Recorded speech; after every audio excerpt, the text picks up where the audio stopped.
Bíblias no livro de Salmos 42, verso 1 e 2.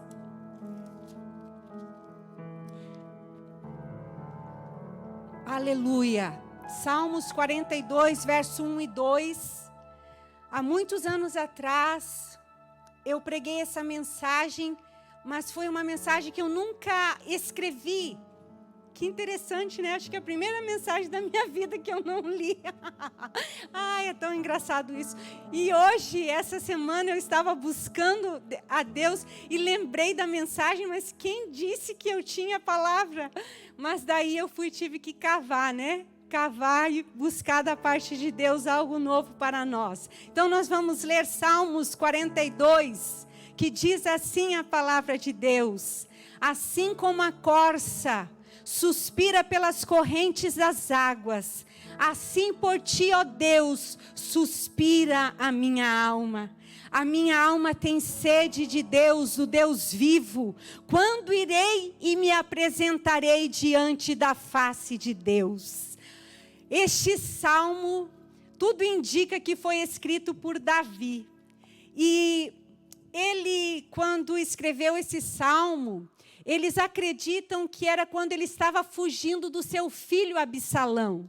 Então, por ele estar fugindo do seu filho, ele não tinha acesso à casa de Deus, à presença de Deus. E a Bíblia diz aqui que ele ansiou com toda a sua alma, ele teve sede de Deus. E ele comparou esse anseio como a corça suspirando por águas, como uma terra seca suspirando por chuva. Assim a sua alma suspirava por Deus.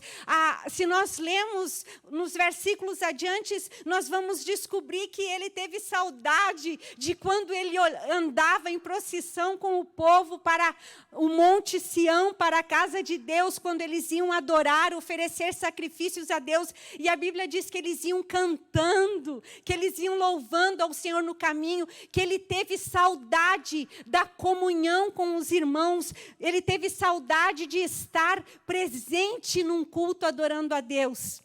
E esta palavra, ela falou muito ao meu coração, porque esse salmista aqui, ele compara o seu desejo por Deus com o desejo da corça pelas águas. E ele usa a figura de um animal que chega ao ponto do desespero quando lhe falta água, algo que é essencial à sua vida. Esse animalzinho, quando ele está sedento por água, ele fica tão afoito que ele grita pelas águas. E nós sabemos quem é a água da vida para nós. Nós sabemos que Jesus é a água que precisamos. Por quê? Porque ele mostrou ser a água viva quando ele estava conversando com aquela samaritana no poço, e ele disse assim para ela: se tu conheceras o dom de Deus, e quem é que te diz, dá-me de beber, tu lhe pedirias e ele te daria água viva. Ela estava falando com a própria fonte inesgotável. Ela estava ali diante daquele que saciaria a sede da alma dela. E aqui nós vemos que assim como o nosso corpo precisa de água, o nosso corpo é composto 70% de água, assim como os nossos rins, os nossos órgãos, o fígado precisa de água. A nossa alma, a nossa vida espiritual também precisa da água que é Jesus.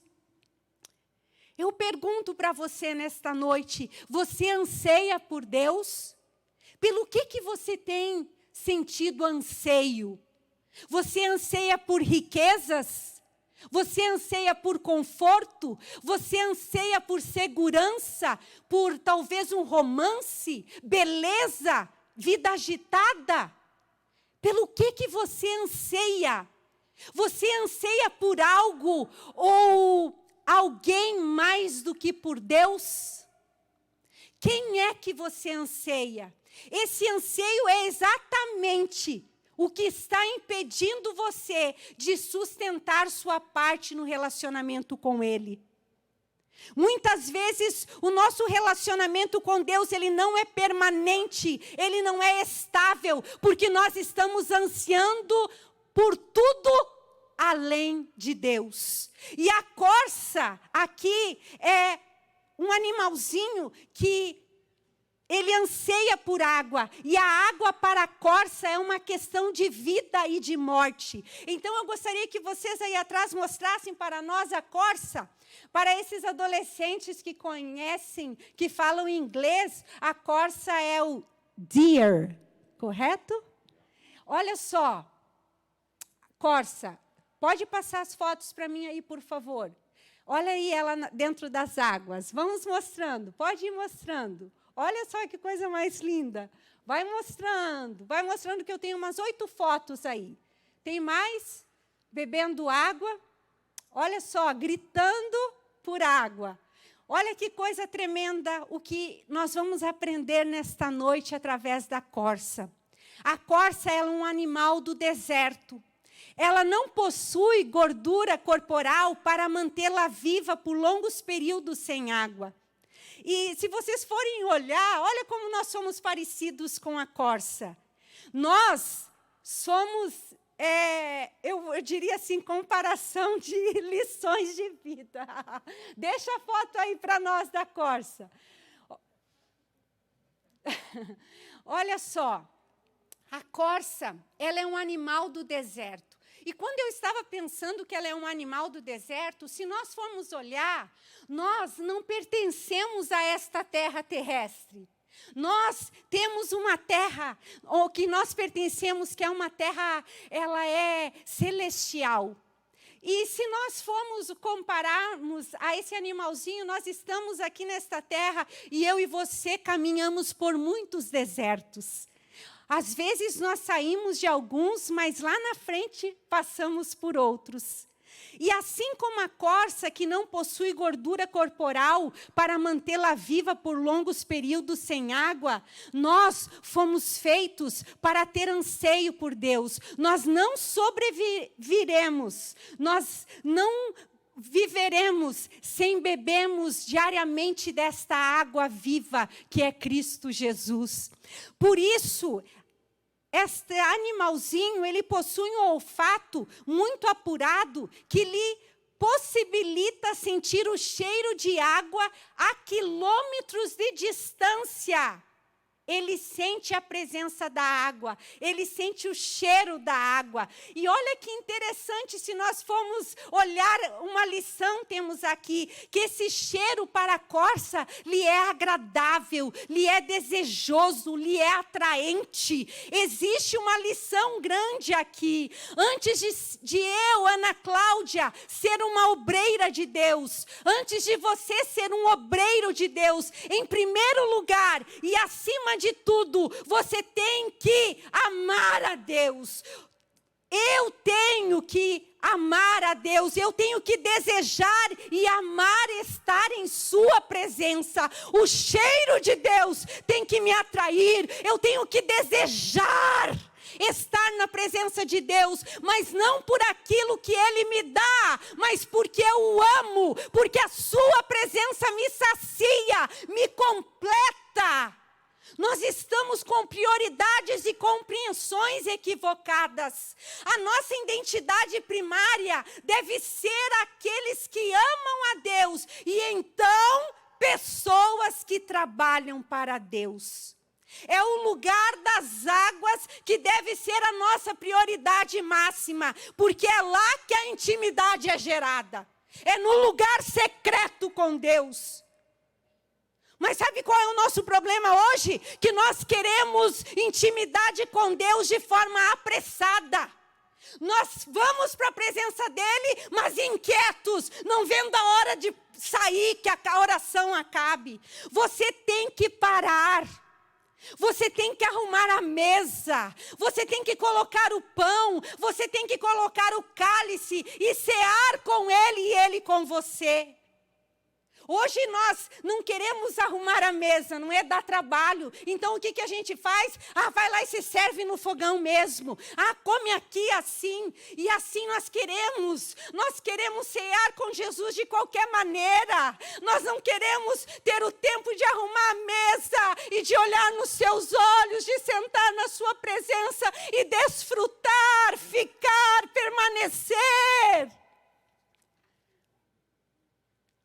Quero desfrutar da refeição e da sua presença. Eu quero ouvir a sua voz, quero falar com Ele, quero olhar nos seus olhos, quero servi-lo e ser servida por Ele. Tem algo que eu gosto na cultura asiática. É uma coisa muito interessante que me chama a atenção. Quando eles sentam na mesa, eles se servem, mas o jeito carinhoso do marido, ou da esposa, ou do filho, é pegar a carne, a parte melhor da refeição, né? E colocar no pratinho do pai ou do irmão. E olha e dá um sorriso. É comum essa cultura lá. E assim é que nós deveríamos ter esse prazer. Servi-lo e ser servido por Ele. Servir como a Deus, Ana Cláudia. Servir com o teu amor, com o teu louvor, com a tua adoração. O problema é que vamos muitas vezes a Deus como que se Ele fosse um posto de gasolina. Quem aqui gosta de abastecer carro?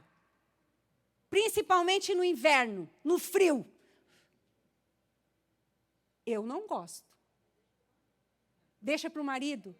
Perfeito, irmã Silvana. Isso mesmo. A irmã Silvana deixa para o marido. Deixa eu dizer algo para você. Nós queremos dirigir o carro, mas não queremos abastecer. E assim acontece com Deus. Muitas vezes nós vamos ao lugar da oração para se abastecer, mas para nós fazermos o trabalho para Ele. Não vamos a Deus porque é o primeiro amor do nosso coração. Não vamos a Deus porque o cheiro de suas águas nos são prazerosas. Nós estamos mais motivados a desempenhar o nosso trabalho para Deus do que encontrar tempo para estar com Ele. Você fica aliviado quando o seu período de oração acaba? Depois de você ter feito sua leitura bíblica, depois de você ter louvado, adorado, apresentado os seus pedidos e intercedido, ter sido cheio e renovado pelo Espírito Santo, você fica ainda mais um pouco com Ele somente por amor?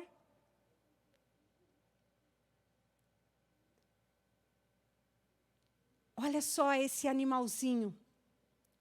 Ela tem uma sede incessante. Por isso, ela batalha e corre para encontrar água pura para saciar o seu desejo. Busca com tanta euforia e desespero pelas águas, mas é uma busca incessante. E ela começa a gritar pelas águas. Sua sede é mais forte que a fome. Quando você fica desesperado por Deus, sua busca por Ele assim, assume uma qualidade diferente. Quando sua sobrevivência está em jogo, você começa a buscar Jesus de uma forma diferente. Você não terá a sua vida por preciosa. O seu amor por Deus começará a ser maior do que o amor pela sua própria vida. Você vai ter que negar-se a si mesmo. E esse bichinho, você veja bem, ele grita por águas. Ele poderia fazer qualquer outra coisa no percurso do caminho, mas ele corre para as águas. Olha que interessante isso. Jesus, ele declarou algo na Bíblia Sagrada que diz assim, ó: se alguém deseja seguir-me, negue-se a si mesmo, tome a sua cruz e me acompanhe. E eu estava meditando nessa palavra e comecei a perguntar assim para Deus: sim, Pai, mas quais são as formas de eu negar a mim mesmo? Porque muitas vezes o meu coração está consciente, a minha mente está consciente que o meu coração está ansiando pela presença de Deus, que eu devo ir para o lugar secreto, mas de repente vem as distrações e está lá a Ana Cláudia envolvida com as distrações.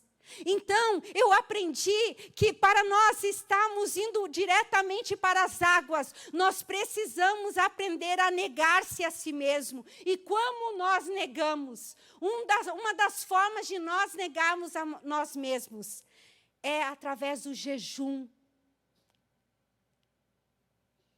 O cristão, ele deveria de jejuar pelo menos uma vez por semana. Poderia ser um jejum parcial ou integral de alimentos ou água. É uma forma de negar-se a si mesmo, de mortificar a tua carne e tornar-se sensível à voz do Espírito Santo de Deus. Uma outra forma de nós negarmos a nós mesmos é diminuir o período de sono. Eu amo dormir. O Jardel sabe. Mas eu sei como fazer para que eu negue-se a si mesmo. Às vezes eu faço propósitos de levantar de madrugada para orar, ou acordar mais cedo e ter o meu período de oração. Às vezes você pode negar-se a si mesmo, não participando de uma diversão, sim, para ficar na presença de Deus. Uma outra forma é dizer não aos convites sociais de amigos, para estar com Deus. Uma outra forma, reduzir o tempo de recreação ou exercícios. Gastar menos quando poderia gastar mais. São formas de negar-se a si mesmo. Eu conhecia uma irmã chamada Ivoneide. Estou confundindo com a irmã Idaíce. E ela, um dia, estava assim para mim, ela disse assim, eu fiz um propósito de não gastar por tanto tempo, não comprar nada para mim. Daí eu disse, nossa, irmã, que propósito engraçado. Daí ela disse, sim, é uma forma de negar-se a si mesmo. E eu achei aquilo muito interessante. Quantas vezes a nossa sede está gritando por tantas coisas que podem ser adiadas ou negadas e depois recompensadas por algo que terá valor eterno. Negociamos os nossos hábitos espirituais por tão pouco. Ainda ontem eu quase morri para dizer não a um donut. Eu fiz um propósito com Deus. E no propósito não podia ter doce. E não sei por que eu passei na frente da minha loja favorita de donuts. E eu olhei, porque é longe da minha casa, e disse assim, quem sabe o Jardel quer um donut. Daí eu liguei para o Jardel e disse assim, Jardel, você quer donuts do lugar tal? Não vou fazer propaganda para não entristecer a irmã Silvana. E o Jardel disse, pode trazer. E eu levei aquela caixinha e eu olhei aqueles donuts mais lindos e coloquei em cima da mesa. Só que o meu propósito, ele tem dia para terminar. E eu vinha e abria a caixa e olhava e dizia assim, Senhor, esses donuts estão tão bonitos. Ai, Deus, Senhor, eu acho que eu vou entregar o meu propósito antes. Ai, Deus, Senhor, porque esses donuts estão tão bonitos. E, de repente, eu lembrei da pregação.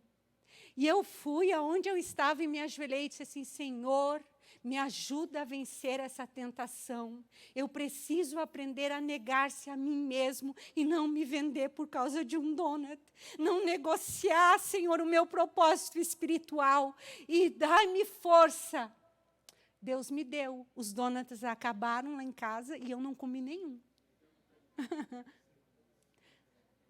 Mas muitas vezes nós precisamos pedir a ajuda do Espírito Santo para negarmos a nós mesmos. Sabe, existe algo que nós aprendemos com esse animalzinho, que ele não bebe água em qualquer lugar. É o único animal que escolhe o lugar para beber. Ele não bebe a água de poça, mas só de nascente. Ela vai até a montanha para beber água pura. E sabe o que isso me fez lembrar? Do livro de Jeremias, capítulo 2 e 13, que diz assim, porque 2 males cometeu o meu povo, a mim me deixaram o manancial de águas vivas e cavaram cisternas rotas que não retêm as águas. Nos dias em que Deus liberou essa palavra por meio do profeta Jeremias, não havia água encanada. E o povo dependia dos mananciais para a sua sobrevivência. Contudo, tanto pela falta dos mananciais, que não eram encontrados em qualquer lugar, como pelo comodismo de não precisarem buscar água todos os dias, as pessoas passaram a usar cisternas. A cisterna, ela era um reservatório de águas das chuvas e era muito prática, uma vez que pelo fato de armazenar água, ela evitava o esforço da caminhada diária em busca de uma fonte. Embora essa era uma realidade comum a todos os povos daquela época, qualquer um sabe que há uma diferença na qualidade de água proveniente de uma fonte e a que foi tirada de uma cisterna. Espiritualmente falando, Deus quer nos mostrar que cisternas não funcionam. Ele quer nos mostrar, como disse o salmista, Salmos 87:7, todas as minhas fontes estão em ti e não em cisternas. Aquele povo de Judá perdeu o costume antigo de buscar o Senhor e substituíram essa prática pela busca de muitos cultos dos povos pagãos. Começaram a adorar outros deuses e deixaram de adorar a Deus, isto é, se alimentando de águas de cisternas, de reservatórios. Isso muitos de nós estamos fazendo nos dias de hoje. Estamos apelando para os reservatórios, negociando hábitos espirituais. Em vez de busca diária pela fonte de vida, estamos tentando encher os nossos reservatórios nos cultos semanais. Eu oro quando me dá vontade, oro quando as coisas apertam, oro quando preciso me equipar para trabalhar na obra de Deus. Oro quando eu preciso, mas não porque eu o desejo, não porque eu anseio por sua presença, não porque eu amo. Há pessoas que durante toda a semana não oram, não adoram, tampouco leem a Bíblia, mas acham que frequentar um culto no domingo é suficiente para mantê-las abastecidas. Nós preferimos encher as nossas cisternas, em vez de irmos diariamente à fonte. Acontece que essas cisternas, cavadas por Israel, eram rotas. Ou seja, incapazes de conter grande quantidade de água, sem contar que as águas eram estagnadas, águas mortas, águas paradas. Havia o risco de eles pegarem infecções bebendo dessas águas. Sabe, meu amado, não existe uma espécie de crente camelo que enche o tanque e suporta 40 dias de caminhada no deserto. Eu e você não vamos sobreviver desta maneira. Este animalzinho, este animal aí, a corça, a falta de água ao corpo da corça e o calor faz com que a sua pele se encha de rachaduras. Essas rachaduras, elas causam dores fortíssimas. A corça sabe que a água tem o poder de curar aquelas dores. E quanto mais dor ela sente, mais desesperadamente ela procura pelas águas. Ela sabe qual é a solução do seu problema. Ela sabe para onde tem que ir. E sabe que quando chegar lá, ela vai poder usufruir das águas que lhe esperam. Sabe, a despeito de nossas rachaduras e dores, das nossas fraquezas, das nossas falhas e pecados, nós somos agora capazes de entrar imediatamente na presença daquele que é completamente santo, pelo sangue da cruz, por causa de Jesus, e nos purificar dos nossos pecados, nos libertar dos nossos traumas e sermos curados.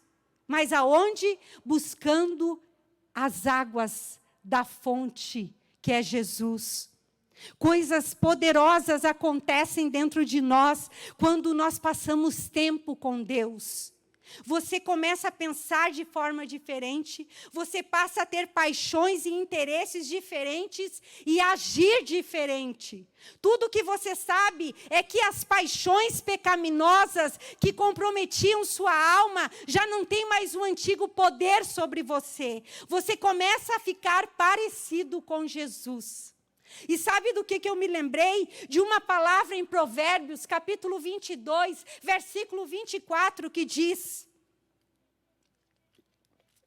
olha só, não faça amizade com os briguentos, nem ande com quem se ira facilmente, pois aprenderá a ser igual a eles e colocará a si mesmo em perigo. Então, conforme eu mais convivo com pessoas briguentas, iradas, reclamonas, mais eu me torno parecida com elas.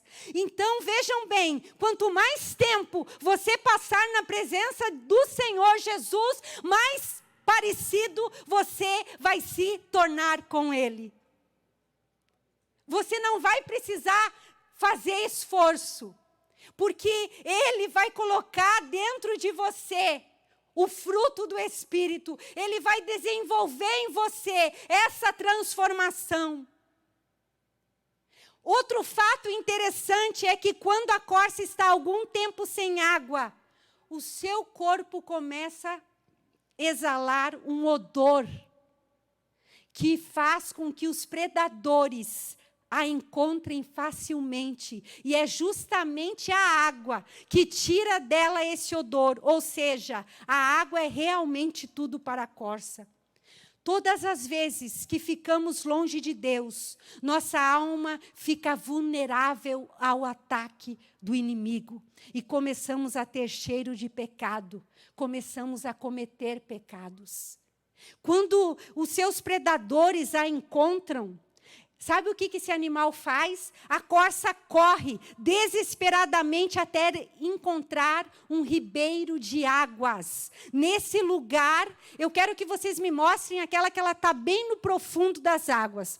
Ela pula na água e vai mais fundo até onde não dá pé, permanecendo apenas com seu focinho fora da água. Seus inimigos têm medo de se afogar e permanecem por horas nas margens até serem vencidos pelo cansaço e irem embora. Mas não é somente ir para as águas e se assentar diante delas, mas entrar e se inundar nelas. Remover toda a fachada de fingimento e revelar os segredos mais íntimos do coração.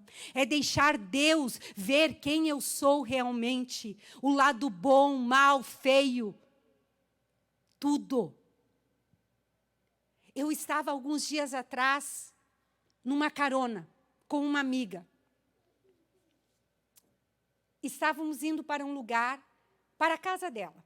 De repente, a sua filha ligou e estava no Viva Voz. Então, ela: oi, filha, tudo bem?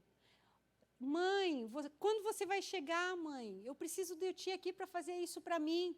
Oh, minha filha, eu estou indo. E conversando dela, disse assim: mãe, quem está no carro com você?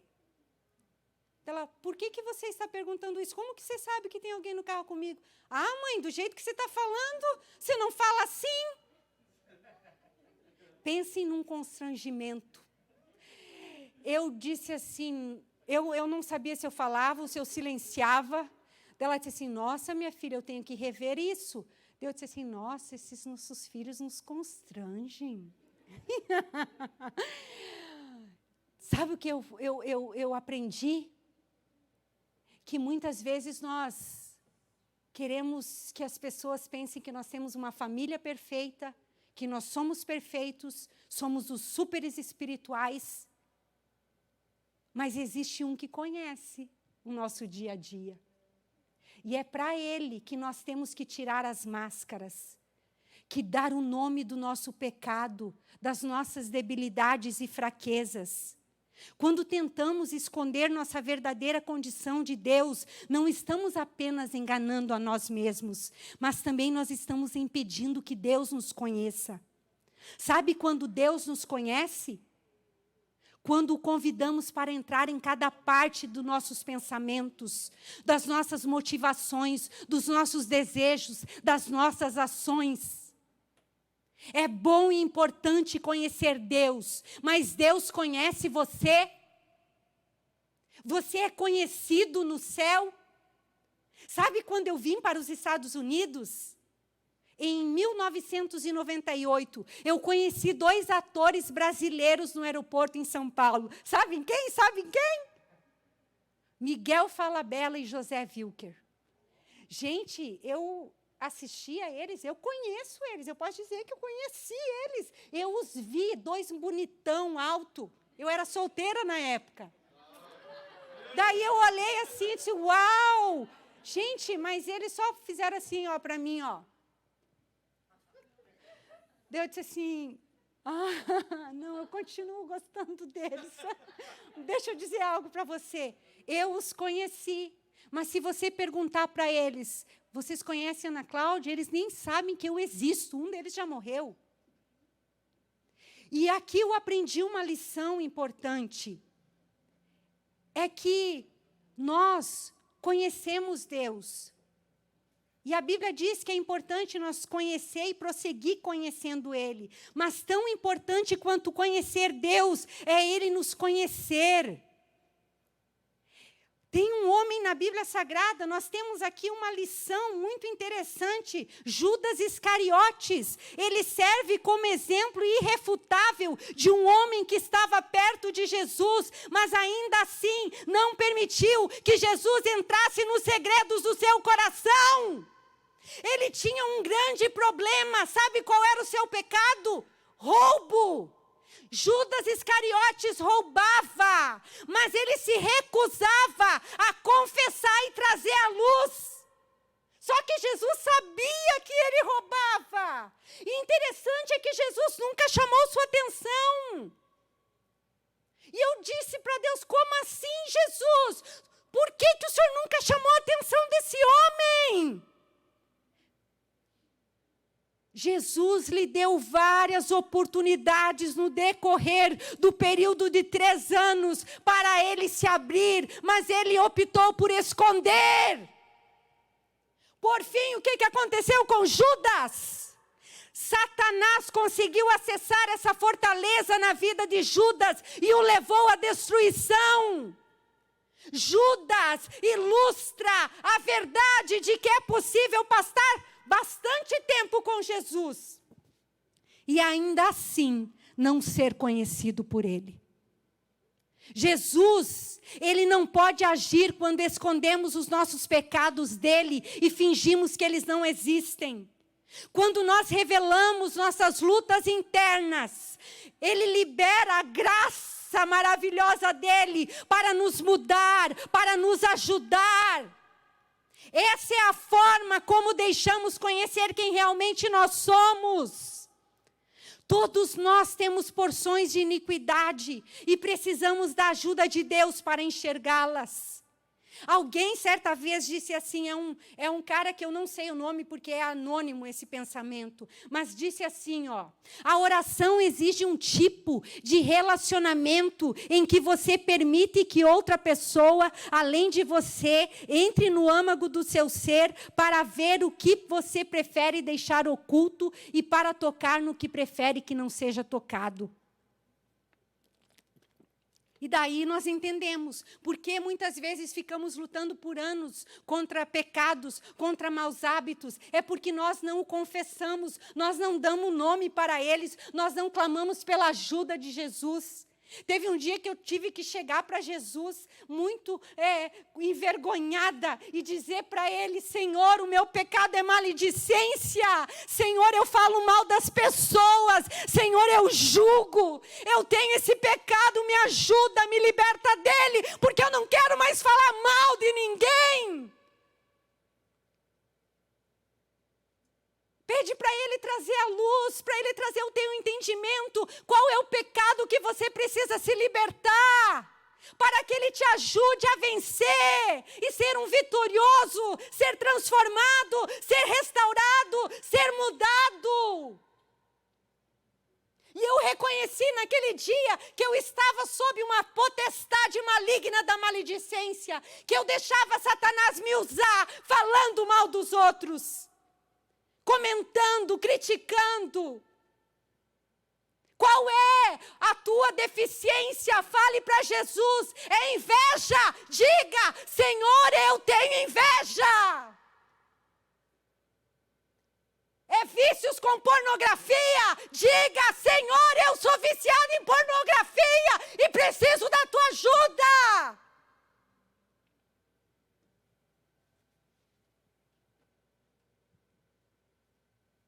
O que te impede de se assentar à mesa com Ele e cear?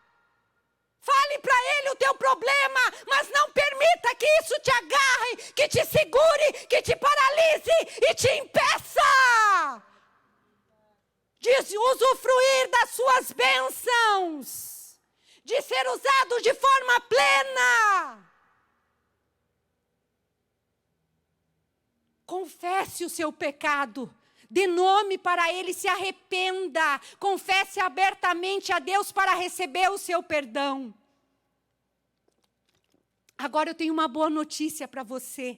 Como diz uma canção de Bill Gaither, aquele que mais me conhece, mais me ama. Isso porque nós estamos entregando a nossa vida à liderança de Cristo. Quanto mais Ele nos conhece, quanto mais expomos os nossos podres para Ele, mais Ele nos ama. Porque nós reconhecemos que precisamos dEle. No início do ano, Deus me deu uma palavra. Eu aprendi isso com a psicóloga Elaine. Ela tem o costume de pedir uma palavra para Deus durante o ano. E a palavra que vinha ao meu ouvido era permanência.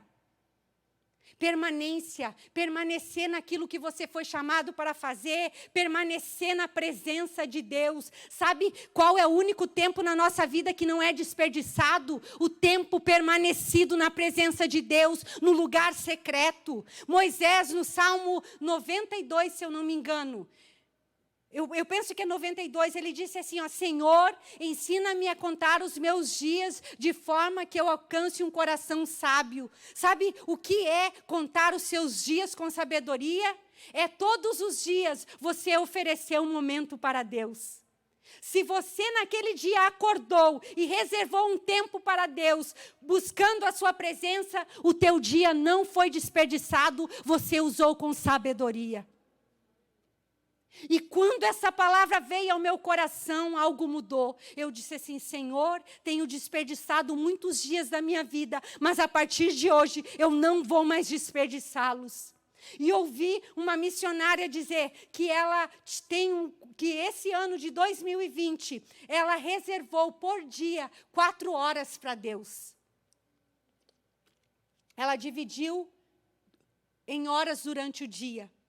E quando ela falava aquela palavra, aquilo entrou dentro do meu coração de uma forma tão impactante, porque Daniel, ele diz a Bíblia Sagrada que ele orava ao Senhor 3 vezes ao dia e dobrava os seus joelhos. Eu disse assim, Senhor, eu vou reservar a partir de hoje um tempo para estar na tua presença. E olha, e vai ser pela manhã. E quando eu acordo, às vezes eu tenho um tempo lá que eu digo assim, não, eu vou ficar mais um pouquinho na cama. Eu me lembro do meu compromisso e eu digo, não, eu tenho que estar na presença, não vou negociar os meus hábitos espirituais com o meu sono. E dobro os meus joelhos, eu não vou falar para vocês o tempo para não passar vergonha, né, perto da missionária, mas eu tenho um tempo. Eu me ajoelho, coloco o meu reloginho para despertar, para mim saber, mas confesso para vocês que às vezes eu estou lá olhando para ver, ai Jesus, quando que vai terminar esse tempo? Por quê? Porque nós temos pressa muitas vezes para sair da presença de Deus. E eu digo, Senhor, eu não quero ter pressa, eu quero desfrutar da tua presença, porque eu amo estar na tua presença. Eu quero amar, eu quero permanecer na tua presença. Sabe de uma coisa? Dedicar uma parte específica do dia para se reunir com Deus é muito importante. Entregar-se disciplinadamente a um período de tempo consistente passou a ser a minha prioridade. As paixões pecaminosas que comprometiam a sua alma, elas passam a não ter mais o antigo poder sobre você. O segredo é simplesmente o seguinte: passar grandes períodos de tempo na presença de Deus, amando e assimilando a sua palavra, se alimentando, meditando e ouvindo Ele falar. Olha que lindo o que nós aprendemos também com esta corça, que elas olham para o alto. Seu olhar é sempre para cima. Quanto mais perigoso o caminho, mais ela pula para superar os abismos. Então vejam bem, sempre olhando para o alto e subindo para a altura. Olha que coisa linda, o seu olhar é para cima. Nós precisamos aprender a ter os olhos somente para o nosso amado.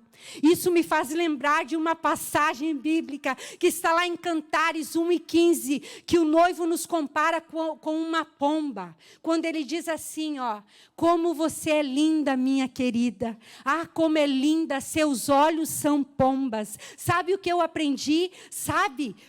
Porque para ele somos como uma rolinha? Porque a pomba, ela não tem visão periférica, ela só consegue enxergar para frente. É olhando para Jesus que nós vamos superar os embates da vida. É olhando para Jesus que nós vamos superar os abismos. A corça, ela é veloz, e eu estou terminando, e eu chamo aqui o nosso amigo para começar a dedilhar uma canção. Ela é veloz e tem os pés firmes, ligeiros e fortes. Ela habita nas montanhas pedregosas e secas do Oriente Médio. Vive nas montanhas porque sabe que lá está segura. Ela é veloz e não pisa em falso. Escuta, nosso caminho tem perigos? Sim. Tem pedras? Sim. Tem seca, tem deserto? Sim. Mas existe um lugar para mim olhar e estar. O alto, a presença de Deus. Jesus disse que nós teríamos aflições neste mundo. Mas que era para nós termos ânimo. As lutas, elas podem vir sobre mim, mas eu é que escolho como vou passar por elas. Eu vou pular os pedregais e não vou pisar em falso. Vou fazer como Rispa. Rispa era concubina de Saul.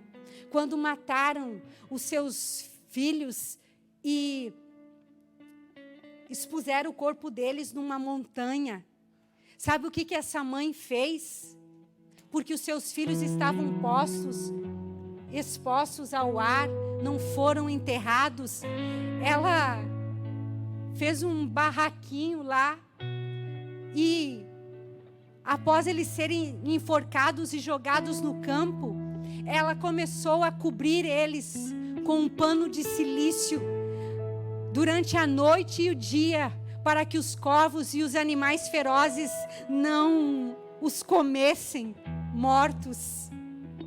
E aqui eu fiquei impressionada com esta mãe, porque eu fui descobrir, ela ficou 6 meses nesse lugar, guardando os corpos dos seus filhos mortos, para que eles não fossem comidos pelos corvos.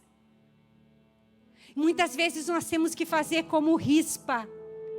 Sabe, quando seus filhos foram enforcados e jogados ao campo, estava doendo o seu coração, mas ela tinha pano de silício. Eu não vou deixar os bichos comerem o corpo dos meus filhos. Você pode passar por luta, mas sua vida não é uma vida de derrota, porque Cristo está contigo. O serviço para Deus às vezes pode te machucar, as lutas diárias podem te machucar, mas é o teu relacionamento com Deus que vai te curar. Ele te chamou para uma função, Ele te chamou para um relacionamento. Não deixe o diabo te tirar da fonte de águas vivas. Não saia da tua posição. Não deixe de fazer o que você precisa fazer. Não deixe de fazer aquilo que Deus te chamou para fazer. Olhe para o alto. Foque em Deus. Não foque no problema. Não foque nos pedregais. Foque no que Deus quer que você faça. Aleluia. E para concluir, tem aqui uma passagem bíblica do apóstolo Paulo, Atos capítulo 4, versículo 40 a 42. Olha que interessante isso aqui, preste bem atenção no que eu vou ler para você. E concordaram com ele, e chamando os apóstolos, e tendo-os açoitado, mandaram que não falassem no nome de Jesus, e o deixaram ir. Retiraram-se, pois, da presença do conselho, regozijando-se de terem sido julgados dignos de padecer afronta pelo nome de Jesus. E todos os dias no templo e nas casas, não cessavam de ensinar e de anunciar a Jesus Cristo. Olha só, eles tinham tudo para focar nos açoites. Eles tinham sido açoitados, mas eles não focaram nos açoites, eles não focaram nas feridas, mas focaram em cumprir a sua missão. Continuaram no templo e nas casas, não cessavam de ensinar e anunciar a Jesus Cristo. Veja, você não pode perder tempo. Tenha foco, você tem uma missão. Não foque nas opiniões, não foque nas críticas, mas foque no seu trabalho. Não gaste energia mental nos problemas. Eu convido você a colocar-se em pé. Senhor Deus, aqui estamos.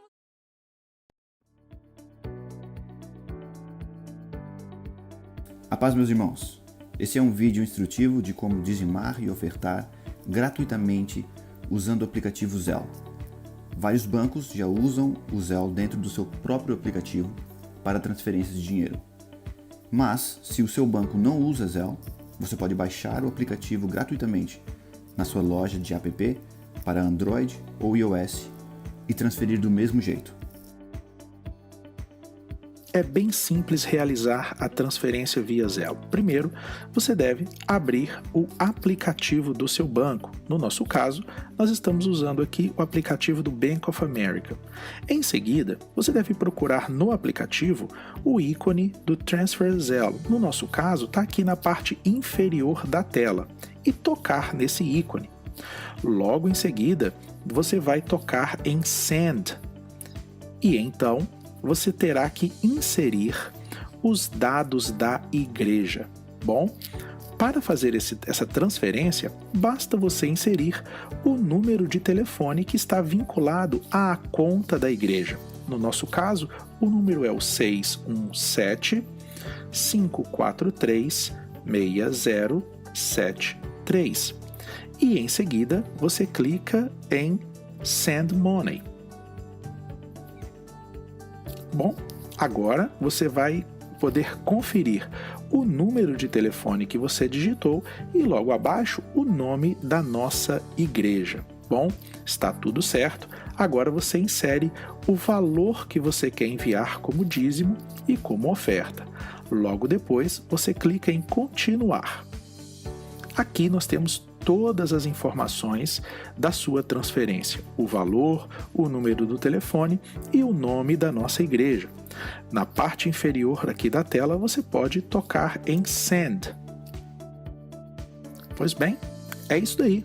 Já está tudo certo. Você já enviou o seu dízimo e sua oferta e cumpriu o seu papel de ser fiel a Deus em todas as circunstâncias.